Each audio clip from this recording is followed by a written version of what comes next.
Excluding you, who the all-time GOAT from Atlanta? Shit, Andre 3000. Who Dead that or you thought I alive? was gonna say? Not a rapper. No, I'm just saying, not a rapper. Just period. Just a GOAT. I He was got to be saying no GOAT. period. Just No rap. the GOAT of Atlanta. Go to Atlanta. Who would you say? Martin Luther King.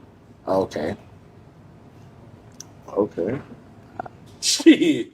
He made the biggest impact, right? Yeah. What you think? Yeah. 3000 pioneer of the music shit, though. I Yeah, give for him sure. that. Him and So Andre 3000, absolutely legendary. Martin Luther King, massive global impact. But we can't talk about the GOAT out of Atlanta without talking about the OG Herman J. Russell.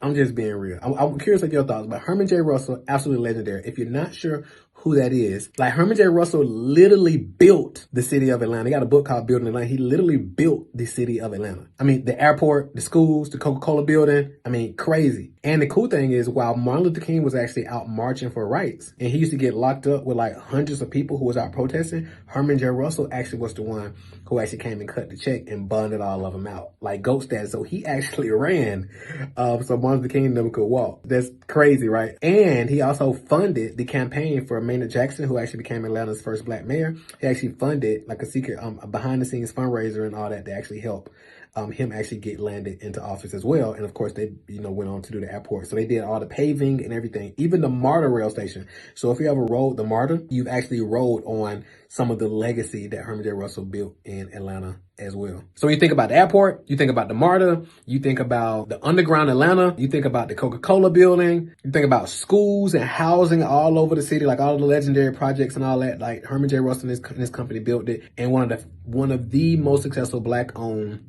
real estate and construction companies in the planet, and they're still operating. They actually got the Herman J. Russell Center still to this day, really empowering entrepreneurs and really helping create continuous impact through their infrastructure. And also Herman J. Russell was the first black member of the Atlanta Black Chamber, and also was doing some major real estate deals here in Atlanta when black people couldn't have a seat at the table, right? But he actually had some partnerships with some white brothers who was actually doing things on his behalf, and it was actually going to maneuver. So when we think about the GOAT of Atlanta, I can go on and on and on and on and on. But to me, when you think about the GOAT of Atlanta, you got to think about Herman J. Russell. I mean, it's arguable that a lot of the stuff that Martin Luther King was doing couldn't be done without his level of funding, because Martin Luther King, when they wanted to get him on the front end to like protest and walk and things like that, but he was like, I can't do it from the front end, but he was like, I can do it from behind the scenes, and whatever y'all need financially, I'll help fund it. So let me know your thoughts. I love to hear. Let's talk about it.